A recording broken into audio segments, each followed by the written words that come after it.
Okay, thank you, Colleen. I just want to say good morning and welcome everyone. I'm so happy you're able to join us here today. So we're going to get started. This is, as Colleen mentioned, the third in our series of webinars on resiliency for public health professionals. We also invite other healthcare workers, first responders, first receivers, and also the general public who might be interested in the topic. There's a few main areas that we're going to cover today, basically about managing grief and loss during COVID-19. This is not what I would consider to be an introduction to grief and loss. Probably we're all familiar with that already. This is really going into specific about how we are managing grief and loss during this pandemic.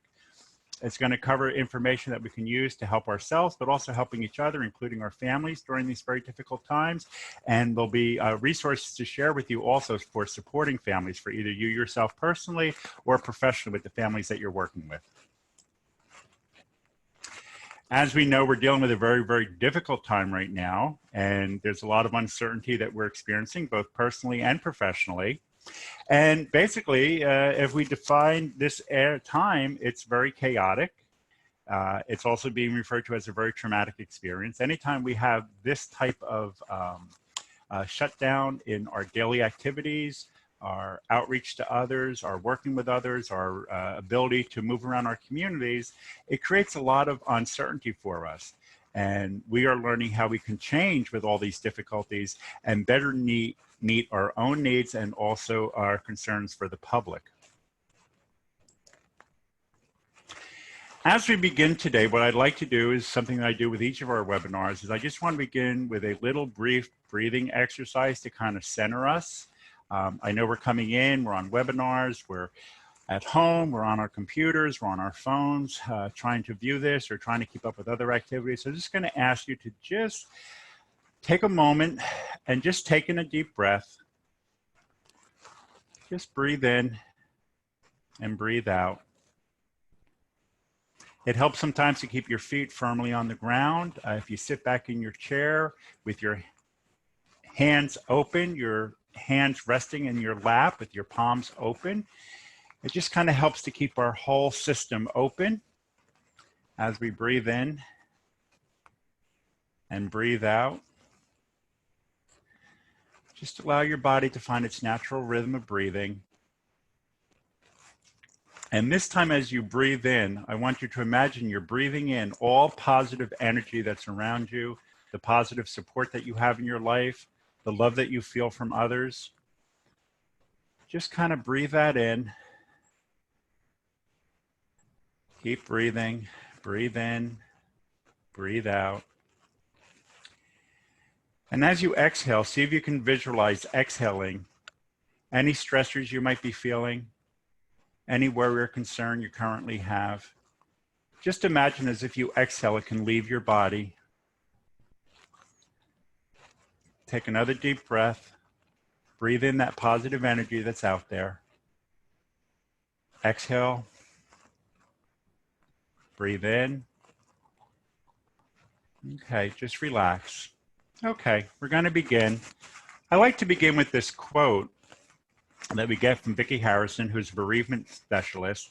She reminds us that grief is like the ocean. It comes on waves, ebbing and flowing. Sometimes the water is calm and sometimes it is overwhelming. All we can do is learn to swim. I think for many of us, if we do know how to swim, right now we're just really kind of trudging water a little bit and just trying to keep ourselves afloat. And again, that's the best we can be doing sometimes. I hope no one is judging themselves harshly. The situation we're dealing with is something I repeat continually. Whatever reaction you're having, it's a very normal reaction to an abnormal situation. Pandemics, when they do occur, yes, they have occurred in the past, but it is a very abnormal situation to be living through. I'm going to begin with a video here. This comes from the American Psychological Association. It's just a 3-minute video. It really kind of focuses on some of the information I'm going to be expanding on in today's webinar. So let's begin.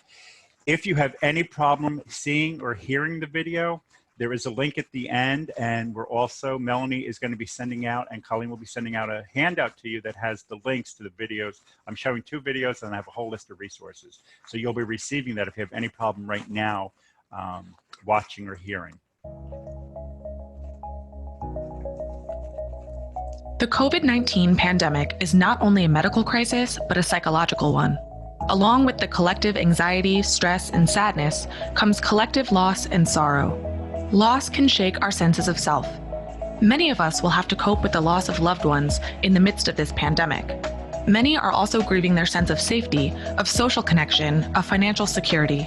Losing a job, not having a graduation ceremony, not being able to attend a funeral, all are losses to be grieved. What we are experiencing now is a living loss, and as we move forward, people will continue to experience losses we can't yet predict. Psychologists say that in addition to grieving what is now missing from our lives, we may also grieve for the ways in which those losses affect our senses of self and personal identity. If part of who you are is defined by social interactions, what does it mean for you when you are quarantined at home? It helps to name and claim our grief. People often have a vague sense of anxiety or suffering, but putting words to those losses can help them identify ways to move forward. Psychologists recommend journaling to help with this process. Since most of us have never been through anything like this, it can help to explore how you got through another challenging transition, like a divorce or losing your job. How did you heal and recover through that process? You can likely apply some of those strategies to this situation. Social connections are still important. Psychologists encourage people to stay connected with their social support networks through phone calls, text messages, video chat, and social media. For many people, it will take time to recover from their losses. Keep checking in on friends and family members even after this period of isolation ends. Grief is natural, and most people are resilient. Though grief is difficult, it helps to recognize that it's natural and serves a purpose. Grief can help people turn inward and adjust to a new way of life without the people, places, or things they have lost. Research suggests that once a crisis has passed, most people are able to bounce back and move forward with their lives. Know that while grieving, it's normal to fluctuate between moments of sadness and mourning and moments of acceptance or even happiness. It's also important to remember that grief is temporary. The difficult feelings will pass. For more information on how to deal with the COVID-19 pandemic, visit APA's pandemic resource page. Okay. For me, that video kind of captures some of the areas that I want to focus on. We are dealing with grief. Some of us have already been directly affected by the loss of a life, but there's also the other losses that we're experiencing. In addition to the loss of life that some of us may have experienced with a close friend or personal colleague or something like that. And again, this is a very abnormal situation, what we're currently seeing, okay? And we're seeing that as, again, we have a psychiatrist here who is reminding us that the pandemic has caused loss of everything we are familiar with, including our daily structure. For some jobs and social contacts, it has led to serious financial despair, illness, and death. So there's a lot of mourning and grief that is going on. I think we do need to, as it said in the video, to name it and to recognize it for what it is. It's a grief and it's a loss. It's not just a sadness and it's not just a despair and it's not just a frustration. We are losing certain parts of our existence. However, if we develop our resiliency, we'll be able to regroup as we're experiencing some of these losses. Grief is just part of a natural process of life and it requires time. And current situation is very disruptive to many of the activities and the rituals that we often follow. If you haven't seen our previous video that we did, the webinar on rituals, it might be very helpful at this time. We do know that we're experiencing this crisis with people that are becoming sick and are passing away. There's a lot of isolation that is occurring. And part of this isolation is also very frustrating. So if we're in a grieving process or if we're in an anticipatory state where we recognize a loved one is seriously ill, then we often do get to spend time with them. We're used to having hospital visitations and sitting with them at their bedside. Unfortunately, in many circumstances, that has actually been not available to us. I understand that there are going to be some considerations there. In some situations, family members may be able to have personal contact, but it's highly unlikely in most situations. So it increases and intensifies the feelings that we're having if we talk about the loss in the mourning in anticipation of someone who might be seriously ill. We also want to recognize what this cumulative grief effect has on our first line receivers. Our medical professionals and healthcare providers are seeing an exorbitant, the number of deaths they are dealing with now is well beyond what any training or previous experiences have been in their professional life. So let's also honor and give respect to them, and also to offer our empathy for the efforts that they're doing. I'm going to talk at the very end. We have a wonderful video by Dr. Brene Brown on empathy, which I hope will be helpful. But again, the abnormality of the situation, again, the new normal is not normal, is that this sense of isolation actually can intensify some of our grief. In the video, it talked about using journaling. And journaling can be very, very helpful in getting some of our thoughts out and some of our feelings out, particularly when there's individuals that we may not have direct contact with.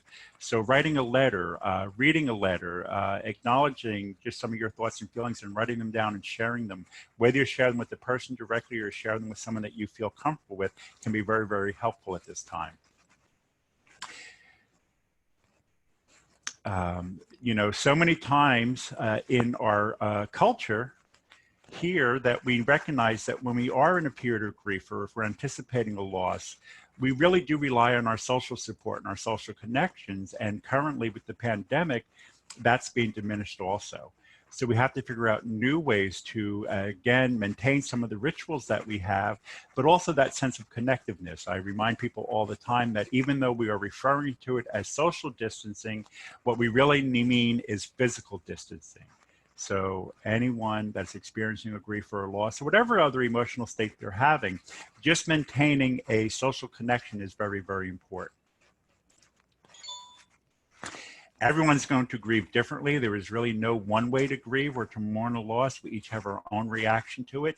Some of us have been conditioned to experience losses because of previous events that we've occurred, and that has helped us to know that we have gotten through it before. There's also the occurrence that sometimes when we hear discussions of grief or loss, it can bring up some memories of us of previous losses that we've had in our life.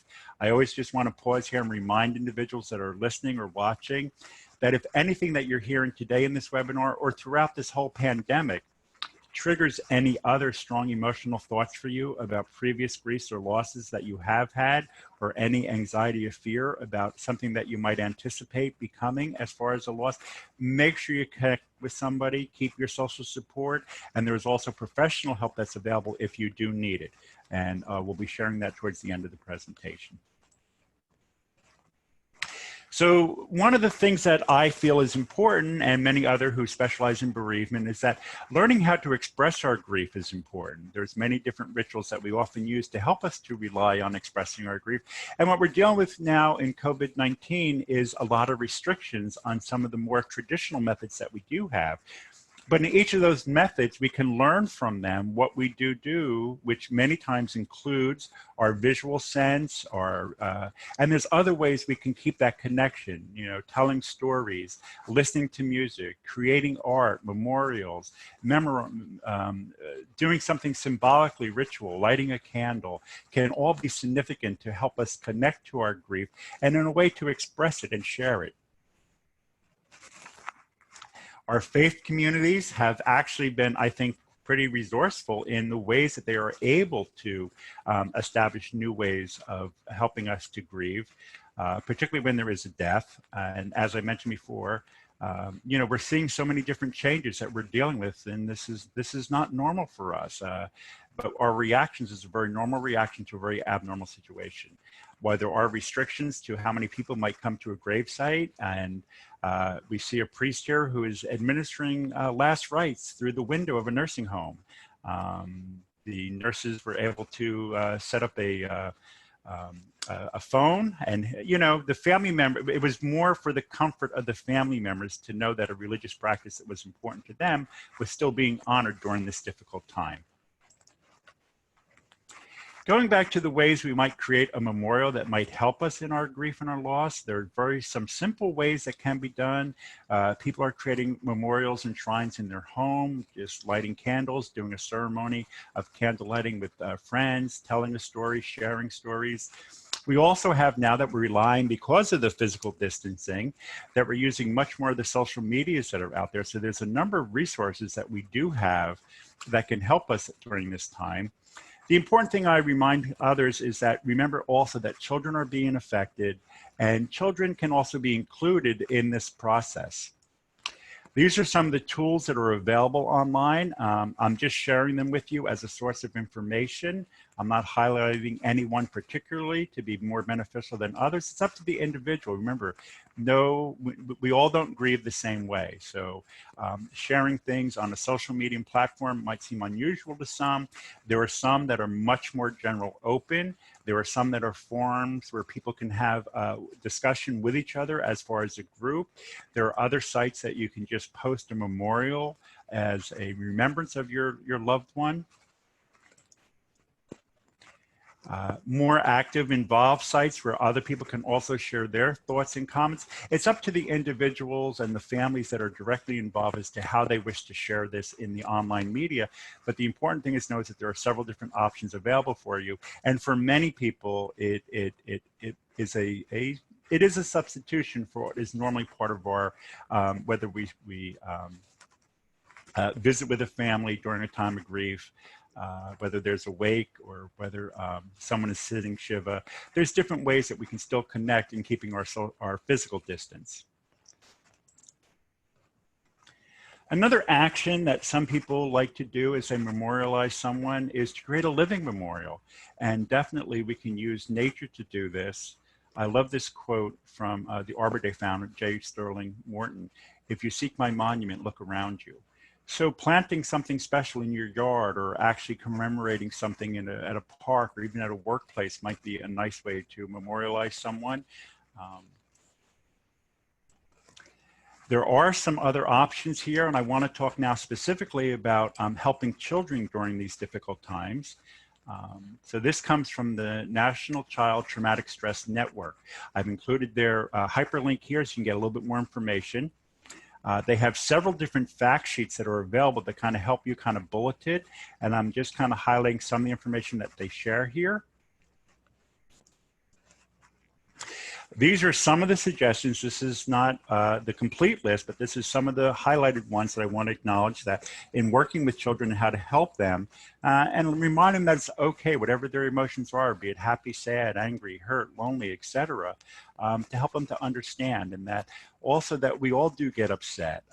Helping them to learn how to talk about their feelings and what's happening is also important. And again, the recommendation that we deal with children in an age appropriate, and age appropriate is based on whatever their developmental process is at, to help them to better understand what is going on.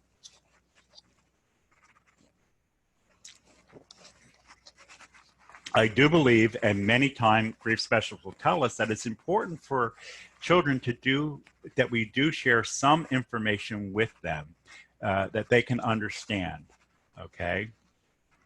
We also, because we're talking about losses, so the loss may not be a death, it may be the loss of the presence of having contact with a grandparent or with a parent or with a loved one or a neighbor.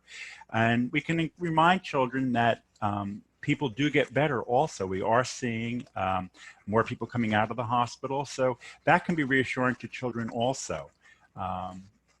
We can't give them false hope or false promises, but we try to give them as much factual information that's age appropriate. Now, I have here another group called the National Alliance for Grieving Children, and they have a toolkit which is available both in English and Spanish. It's called Responding to Losses and Changes. You can actually get a free download of this book. It's about a 64-page booklet. You don't order it. Basically, you just download it on your computer. You can review it. If you have a printer, you can print it out. If you are able, this is just two examples of two of the worksheets that they have. I call them worksheets, but they're basically just little graphics that are helpful. They have little they do have an instruction section telling you how to use both of these pages. Here it is helping a child to identify what their fears are, and then what they know helps them to deal with some of their fears. This refers to a rainy day umbrella, that rain is a part of life, and there are things that happen when we're sad, and there are things that we can look forward to or anticipate as the rain starts to lift and change, and also the benefit of rain. So there's different ways we can kind of view this, and it can be something that can be very, give more meaning and understanding, or increase understanding, particularly in working with children, about how situations do change. It's not raining every day, it's raining right now is, I guess, one way we can express that. I want to go into some details for helping and working with first responders, first receivers, and essential workers. And what we know now is that many times in previous traumatic situations as crisis counselors, I was often dealing with first responders, but the whole infrastructure that we're dealing with in a pandemic is we not only want to consider our first responders, and of course we still want to consider them, but there's so many others, line staff workers, grocery store clerks, transportation workers, who are all part of that whole infrastructure. They're now being either first receivers, first responders, or essential services. So each of them have different concerns. So there are a few groups that are set up specifically for first responders. We have the National Law Enforcement Officers Memorial Fund. They've been in existence since 1984. There's a National Museum and Monument in Washington, D.C. that you can visit. They also do Police Week, which is a group, you know, they get together, law enforcement officers and their families and loved ones, to honor officers who died in the previous year, particularly in line of duty deaths.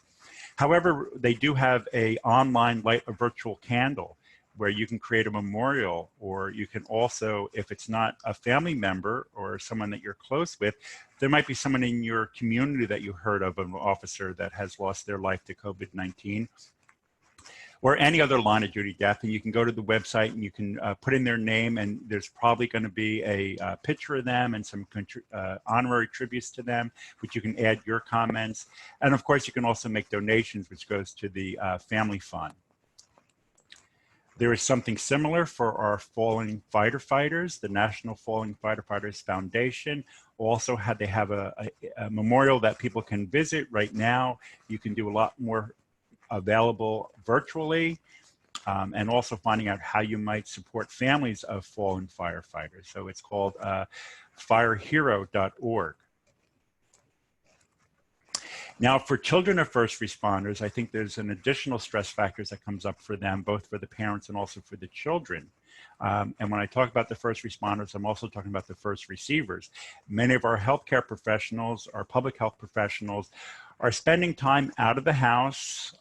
Children are aware that they're not allowed to leave the house, and yet they're seeing mom, dad, or grandma, or aunt, or uncle, or neighbor leaving the house, and that might bring up some additional concern for them. So we want to make sure children understand that we as healthcare professionals and line staff are trained to deal with this crisis situation, and we know how to take care of ourselves, and we're doing everything we can, okay? We can also stay in touch with them, and we'll see them at a time, but we're also going to have to explain the work that we're doing is also about caring for others. And that's part of the choice in the careers that we have, and we're there to help them, and there are others that are there helping us with helping them in our absence.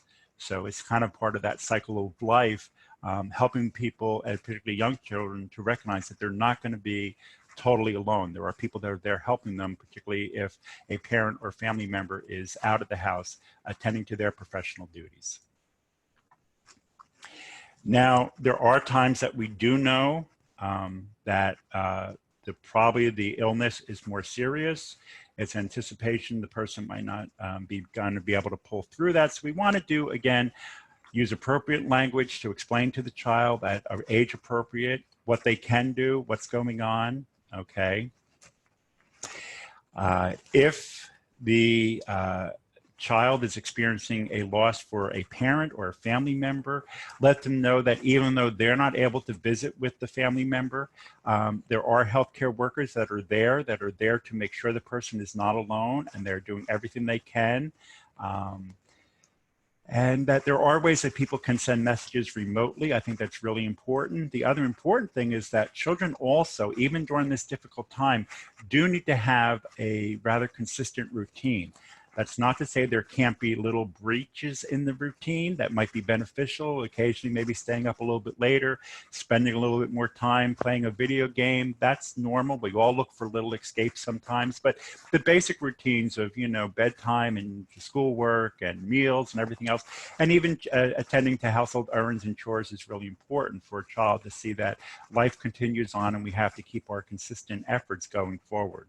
Okay, but maintaining any kind of contact that's appropriate as far as using social media, phone calls, and things like that can be very, very helpful. And then sometimes we need to find other activities to actually serve as a helpful distraction. So an individual, particularly children, are not overwhelmed by their sadness. So engaging them in certain physical activities or hobbies can be very, very helpful at this time.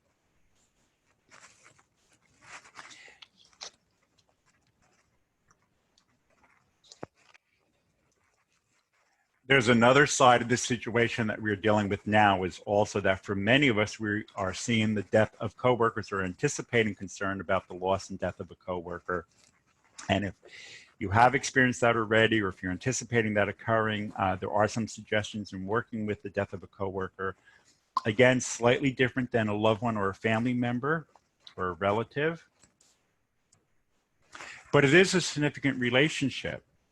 Now, in that relationship with a coworker, not all coworkers have an equal relationship of concern. So there might be some individuals at work that are a little bit more directly affected.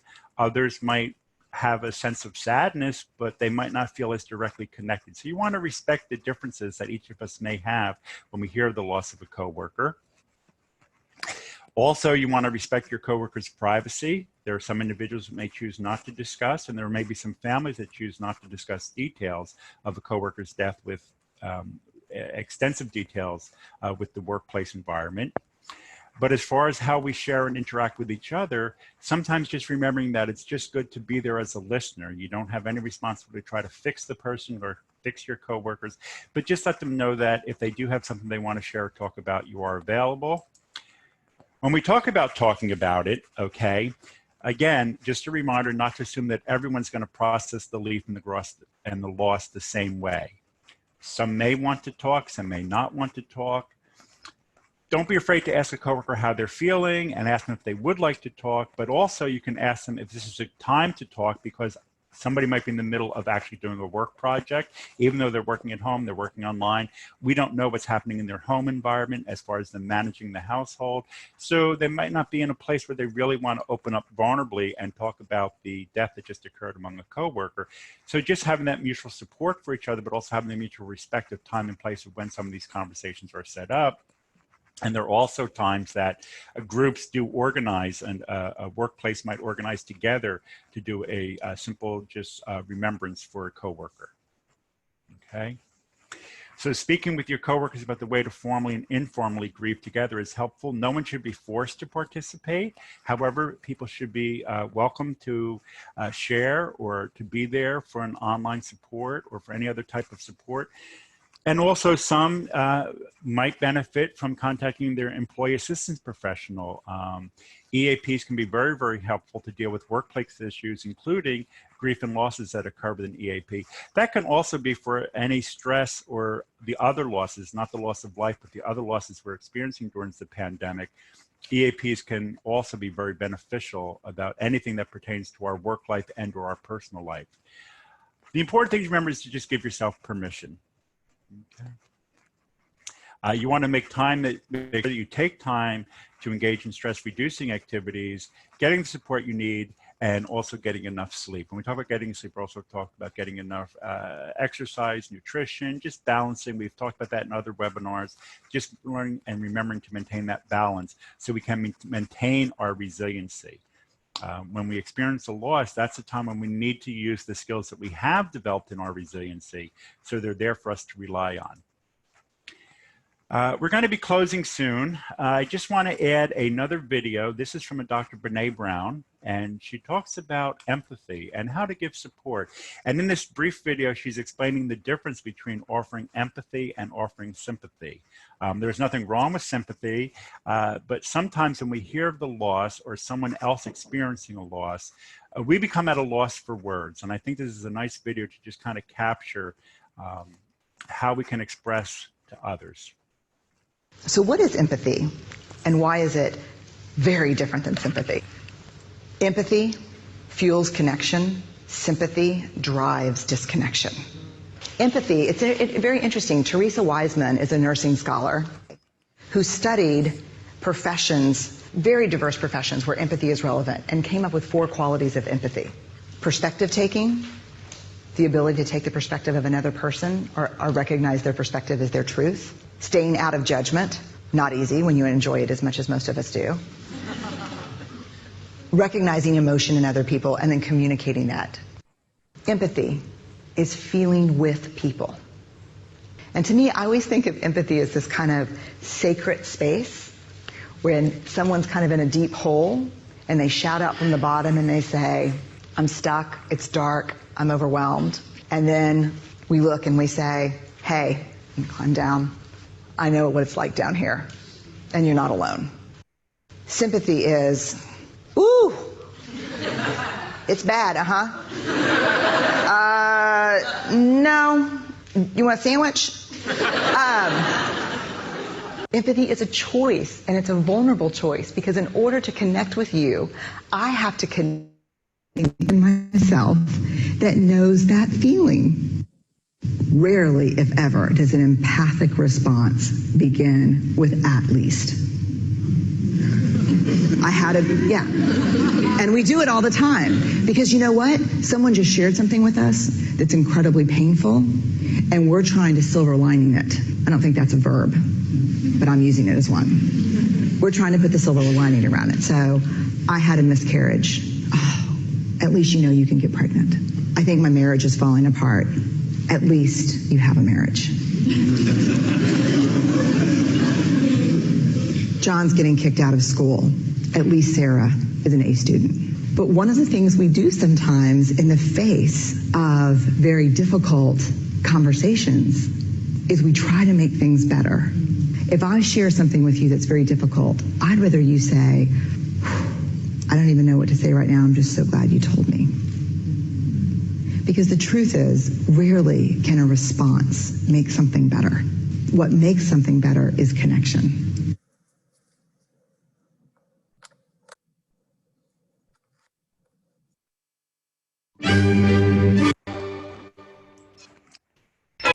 I apologize if the sound for that wasn't in sync with the video clip.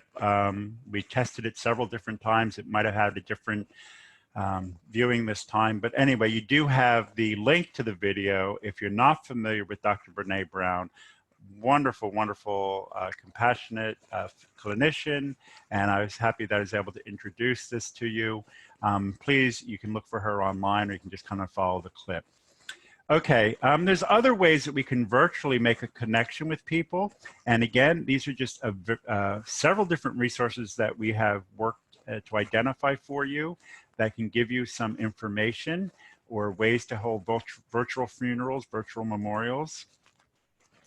There's a lot of online support that is available. There's always been online support, but many times people didn't feel the need to be online with their grief. They chose to probably grieve with a more direct fashion with loved ones and friends or family, and unfortunately we're not able to have that kind of social interaction. So the online support is actually very, very beneficial. There's some particularly for the community, for grieving children, for grieving parents, for women who have lost a loved one, and also for widows and widowers. A few more grief supports, and again, we're going to be sending you a handout to make sure you have all these listings for you. You don't have to be writing them down now. We're trying to keep notes. We're going to share that information with you. I remind people that in working with children, I know we have many people from CLEP that are on here today, that the Sesame Street has created, now there's of course many wonderful episodes of Sesame Street. I just want to highlight that they also created a specific website for dealing with COVID-19. So they have resources particularly available in helping children and families dealing with COVID-19, including grief and losses. So you can go to their sesamestreet.org/caring. Their program for COVID-19 is called Caring for Each Other. It's a great resource to have. The resources we have here, we have some New Jersey specific resources. We have the mental health care line, which is available every day from 8 a.m. to 8 p.m. A trained clinician will answer the phone, will talk to you. We'll also ask a few questions, and if you would like to be contacted by a mental health clinician, they will arrange to have someone call you back with permission, and they will actually offer you some phone consultations, some mental health sessions done online. I believe they're offering about I think it's 6 or 8 sessions actually. And then if needed, if that doesn't help, if you need a little bit more help, they'll also make recommendations for some ongoing professional help if that's something that you need. You can call if you just have some general anxiety questions or depression or sadness, or you just want to get through the day and you just want to talk to a trained counselor. You can use them. You don't have to be calling them only to get a referral for anything longer than a phone counseling session. Services are also available similar for the deaf and the hard of hearing community. So there's a special line that is set up for them to have access to services. Their services are offered from 9 a.m. to 5 p.m. Another reminder is that we do have a concern that there might be an increase in suicide. So we have the National Suicide Prevention Line. Again, you'll be talking to trained clinicians. New Jersey also has their own individual suicide prevention hope line. And you can also go to the website and get information. You can text them or you can call them, and that's more information for you to have to hold on to. When you're calling a helpline, some individuals prefer to speak to more of an individual that identifies as a peer to them. So we have programs that are set up by, again, trained counselors who are also either working as veterans, the Cop to Cop, the Trevor line for LGBT individuals, the Mom to Mom helpline, and New Jersey Connect, which is for individuals in recovery from substance abuse and or mental health disorders. And then we have the general New Jersey COVID-19 information hub. If you have a general question, you can dial 211, and that line is available 24/7.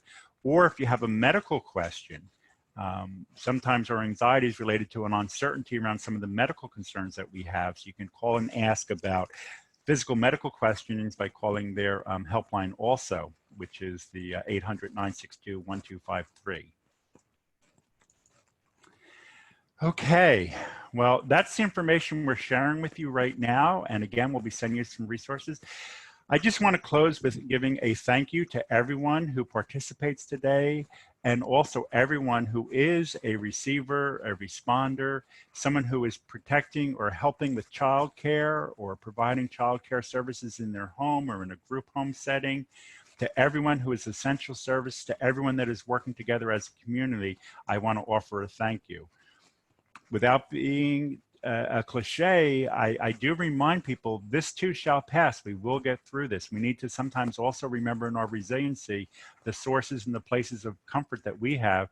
This is a particular picture of a sun. I always like taking pictures of sunrises and sunsets. I'm more prone to sunsets because I'm not an early morning person, but this is off the Amalfi Coast of Italy. This is overlooking I think it's the Isle of Capri, to be honest with you. But anyway, it's just to me, it's just a nice, peaceful picture to look at. And whatever we can do, be it through music, through visual, through art, through talking, through sharing, to keep a connection to our own resilience is very, very important. But again, I just want to honor a thank you for you here participating. If this is helpful, please share it with others. If you're a responder, receiver, essential service director, involved person, then please thank you also. That is my contact information. And I'm going to turn it back to Colleen now. No, Phil, we just want to thank you so much. That was as wonderful as the 2 prior webinars, and we really appreciate the time and thought and effort that you put into creating this 3-part series. So thank you again, and there are many thank yous coming up in our chat box. I just want to remind everyone that today's webinar, as well as the 2 prior, are available at the Rutgers Training YouTube channel. So that's youtube.com/Rutgers Training, and those links will be included in the evaluation. Also, the links to all of the resources you shared today were included with the last reminder that went out for the webinar. We can also send it again as well for those who may have missed that. So thank you again, Phil, and thank you everyone. Yes, I just want to say thank you also, Colleen and Melanie. I also, for everyone that was chatting, it's hard for me to read the chat windows and keep the presentation going, but I'm definitely going to be looking at some of your comments. I appreciate all the positive feedback. And also, if there's anything else I can help you with, then please feel free to contact us and we'll be happy to do that. Okay? Thank you all very much. Thank you. Bye-bye, everyone. Bye.